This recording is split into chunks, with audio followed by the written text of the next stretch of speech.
ঘুমোবো আমি, ঘুমোবে তুমি, গল্প শোনাবে ঘুম পড়ি। হালকা আলো, চোখ বন্ধ, চলো একটা গল্প শুনি। রাতের গল্প বাংলায়। আজকের গল্প লোভী চাষি। মুকুন্দপুর নামক এক গ্রামে বাস করত এক চাষি। সে চাষ করত তার নিজের জমিতে। জমিতে ভালো ফসলও হতো। প্রতিদিন সে বাজারে গিয়ে সেই ফসলগুলো বিক্রি করত আর অনেক পয়সাও পেত। কিন্তু সেই পয়সায় তার মন ভরত না।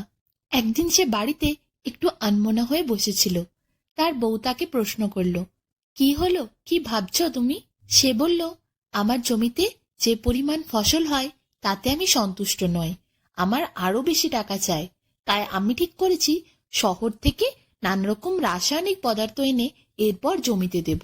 সেগুলো দিলে ভালো গাছের বৃদ্ধি হবে, তাতে ফসলও ভালো ফলবে। কিন্তু তার বউ বলে, না, এসব করো না। কিন্তু সেই গাছের মধ্যে থাকবে রাসায়নিক দ্রব্য, যাতে গাছ বাড়লেও মানুষের খেলে তাতে ক্ষতি হবে। চাষির বউয়ের কথা চাষি কানেই তুলল না। সে ঠিক করে নিল মনে মনে সে যাবে শহরে। শহরে গিয়ে সে রাসায়নিক জিনিস কিনবে, যাতে সেগুলো দিলে ফসল ভালো ফলে। বেশি ফসল মানে বেশি টাকা। একদিন বউকে কিছু না জানিয়ে হঠাৎ চাষি চলে গেল শহরে। সে কিছু বোতলে করে কিছু রাসায়নিক পদার্থ নিয়ে এলো বাড়িতে। তার বউকে বলল, এগুলো আমি আলাদা রাখছি, এগুলো তুমি হাত দিও না। তার বউ বলল, কি আছে এই বোতলগুলোতে? চাষি তার বউয়ের দিকে তাকিয়ে মিথ্যে বলল, সত্যতা জানালোই না। সে বলে দিল, এই বোতলে কি আছে সে জানে না। তার এক পুরানো বন্ধুর সাথে রাস্তায় দেখা হয়েছিল। সে বোতলগুলো তাকে রাখতে বলেছে কিছুদিনের জন্য, তাই জন্য সে বাড়ি নিয়ে এসেছে। তার বউ আর ব্যাপারটা নিয়ে কিছু সেরকম সন্দেহ প্রকাশ করেনি। এরপর চাষিকে সে বলল, তাহলে তুমি হাত মুখ ধুয়ে নাও, অনেক দূর থেকে তো এসেছো, তুমি তাড়াতাড়ি খাবারটা খেয়ে নাও। চাষিও হাত মুখ ধুয়ে বউয়ের দেওয়া গরম ভাত, ডাল, শাক খাবার সব খেয়ে নেয়। পরের দিন সকালে চাষি সব থেকে আগে উঠে যায়। তার বউ তখন ঘুমোচ্ছিল। চাষি বোতলগুলোকে নিয়ে বাইরে চলে যায়। কিছুক্ষণ পর তার বউয়ের ঘুম ভাঙে। সে দেখে চাষি নেই। কি ব্যাপার? অন্যদিন তো চাষি কোনোদিন তার আগে ঘুম থেকে ওঠে না, তাহলে আজ এত তাড়াতাড়ি কোথায় গেল? তার বউ ভাবছিল। এদিকে চাষি সে তার নিজের জমিতে পৌঁছে গেছে। সেই বোতলের মধ্যে যা রাসায়নিক পদার্থ সে এনেছিল সেগুলো সে জমির ফসলের মধ্যে দিতে থাকে। ভালো করে পুরো জমিতে রাসায়নিক দ্রব্য ছড়িয়ে দেওয়ার পর সে বাড়ি ফিরে আসে। বাড়ি ফিরে আসতেই চাষির বউ চাষিকে প্রশ্ন করল, কি গো, এত সকাল সকাল উঠে কোথায় গেছিলে? চাষি কিছু বলল না। সে বলল, এই একটু বাইরে গেছিলাম আর কি। চাষির বউয়ের মনে সন্দেহ তো একটু জেগেছিল, কিন্তু সে কিছুই ধরতে পারল না। এইভাবে দিনের পর দিন কাটে। চাষি মাঝে মাঝে সকালে উঠে বোতলের থেকে রাসায়নিক দ্রব্য নিয়ে গিয়ে তার জমিতে দিয়ে দেয়। তার বউ জানতেও পারে না। কয়েক মাস পর চাষির জমিতে এত ফসল ফলে যে চাষির সেই জমির ফসল কাটতে আরো 5 জন লোককে ডাকতে হয়। সেই ফসল বাজারে নিয়ে গিয়ে চাষি বিক্রি করে। খুব বেশি বিক্রি হয়। চাষি অনেক পয়সা পায়। তার বউকে এনে বলে, দেখো কত টাকা হয়েছে। চাষির বউ তো খুব খুশি হয়, কিন্তু বলে এবছর তাদের জীবনে সেরা ফসল হয়েছে। এত ফসল সে আগে কোনোদিন হতে দেখেনি। আগে যা ফসল ফলতো সেই ফসল চাষি একাই কাটতো। খুব প্রয়োজন হলে সামনের বাড়ির একটা ছেলেকে বলতো, কিন্তু এবারে যা ফসল ফলেছে তা কেটে আনতে বাজারে নিয়ে যেতে 5টা লোকের দরকার পড়েছে। এইভাবে বেশ কিছু বছর পার হয়। চাষির পয়সাও বাড়তে থাকে। দেখতে দেখতে চাষি অনেক ধনী হয়ে ওঠে। দিন হঠাৎ করে গ্রামের 5-6টি পরিবারের মধ্যে এক বিশাল রোগ দেখা যায়। সেখানে হঠাৎ করে 10-12 জন মানুষের পেট যন্ত্রণা শুরু হয়। সেই যন্ত্রণা এত প্রবল যে তাদের মনে হয় তাদের পেটের মধ্যে যেন আগুন জ্বলছে, আর সেই আগুন তাদের গলা পর্যন্ত উঠে আসছে। সবাই যন্ত্রণায় ছটপট করতে থাকে।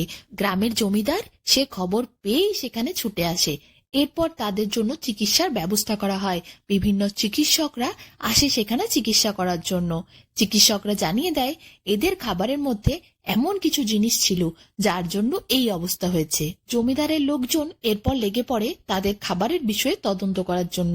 কি এমন খাবার তারা খেয়েছিল যার জন্য এই রোগের সৃষ্টি হয়েছে। তাদের পেটের ভেতরে এইরকম যন্ত্রণা, যেন আগুন জ্বলছে তাদের পেটে। দেখতে দেখতে 4-5 দিন চলে যায়, কিন্তু কোনো খবর কেউ এনে দিতে পারে না। শেষে জমিদার ভীষণ চিন্তায় পড়ে। কিভাবে এই রোগের সৃষ্টি হয়েছে তা তো জানতেই হবে, না হলে সমস্ত মানুষের গ্রামের মধ্যে এই রোগ ছড়িয়ে পড়বে। কে খাবারের মধ্যে বিষাক্ত জিনিস মিশিয়েছে সেটাই এখন শুধুমাত্র ধরা জমিদারের একমাত্র লক্ষ্য।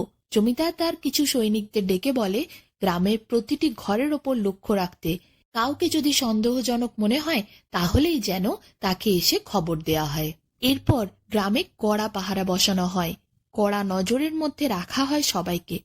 এমনই একদিন চাষির ঘরে মধ্যরাতে একটি সৈনিক তার জানলার মধ্যে দিয়ে দেখছিল চাষির ঘরের মধ্যে কিছু সন্দেহজনক জিনিস আছে কিনা। হঠাৎ তার চোখ পড়ে ওই বোতলগুলোর ওপর। সে ভাবে এইরকম বোতল তো সে আগে কোনোদিন দেখেনি, না এই বোতল গ্রামে পাওয়া যায়। এই বোতলগুলো কিসের বোতল হতে পারে? সে যে খবরটা জমিদার মশাইকে দেয়। পরের দিন সকালেই জমিদারের লোকজন এসে চাষিকে ঘুম থেকে ওঠায়। চাষি ঘুম থেকে উঠে দরজা খুলতেই সবাই ঢুকে যায় চাষির ঘরের মধ্যে। চাষি কাউকে আটকাতেই পারে না। ছুটে গিয়ে তারা বোতলগুলো তুলে নেয় এবং জমিদার মশাইয়ের কাছে গিয়ে সেই বোতলগুলো তারা দেখায়। জমিদার সেই বোতল পরীক্ষা করতে পাঠায় বিভিন্ন গুণী মানুষদের কাছে। তারা জানায় এর মধ্যে এই বোতলেতে আছে কিছু রাসায়নিক দ্রব্য, যা ফসল অনেক বেশি ফলাতে পারে, কিন্তু এগুলো খুবই বিষাক্ত। এগুলো খেলে মানুষের মধ্যে বিভিন্ন রোগের সৃষ্টি হবে। এরপর জমিদার বুঝে যায় তার গ্রামে এই সমস্ত অসৎ পথ শুধুমাত্র এই চাষী অবলম্বন করেছে পয়সার লোভে। কারুর প্রাণের চিন্তা না করে, কল্যাণের চিন্তা না করে চাষী নিজের পয়সার লোভের জন্য এই সমস্ত জিনিস ফসলে মিশিয়েছে এবং তার জন্যই ওই মানুষগুলোর প্রাণ সংশয় ঘটেছে। এরপর আর কি, জমিদারের পায়ে ধরে চাষী কান্না করতে থাকে। সে বলে সে পয়সার লোভে অন্ধ হয়ে গেছিল, সে কারুর প্রাণের কথা ভাবেনি, কারুর কল্যাণের কথা ভাবেনি, সে বড্ড ভুল করে ফেলেছে। কিন্তু জমিদার মশাই ওই লোভী চাষীকে স্পষ্ট জানিয়ে দেয় যে তার কোনো ক্ষমা নেই। আর যদি ওই মানুষগুলোর কিছু হয়ে যেত, তারা যদি চিকিৎসা না পেত সময় মতো, তারা যদি ওই জ্বলন সহ্য করতে না পেরে ছটফট করে মারা যেত, তার দায়িত্ব কে নিত? চাষি নিত? তাদের পরিবারদের চাষি দেখত? পয়সার লোভে সে এত নিচে নেমেছে যে কারুর প্রাণের ক্ষতি হতে পারে এটাও সে ভাবেনি। সে যখন অন্য কারুর কষ্টের কথা ভাবেনি, তখন জমিদার মশাই কিভাবে ভাববে চাষির কষ্টের কথা? তাকে শাস্তি তো পেতেই হবে। এরপর চাষি আর লজ্জায় কোনো কথা বলতে পারে না। চাষির বউ আসে চাষিকে দেখার জন্য। সে চাষির সামনে দাঁড়িয়ে চাষিকে বলে, তুমি আমাকে একবার বললে না এত খারাপ করলে তুমি মানুষের সাথে? এত খারাপ করেছো তুমি পয়সার লোভে? তোমার একবার মন কাঁদলো না? এত ধনী হওয়ার তো আমাদের দরকার ছিল না, আমাদের তো ভাত কাপড় জুটে যেত। তোমাকে এত টাকা কেউ তো আনতে বলেনি, আমিও বলিনি, তাহলে তোমার লোভেই আজকে তুমি নিচে শাস্তি পেতে চলেছ। চাষি হাউ হাউ করে কেঁদে ফেলে, আর কিছু বলার থাকে না। এরপর চাষিকে জমিদারের সৈনিকরা কারাগারে নিয়ে যায়।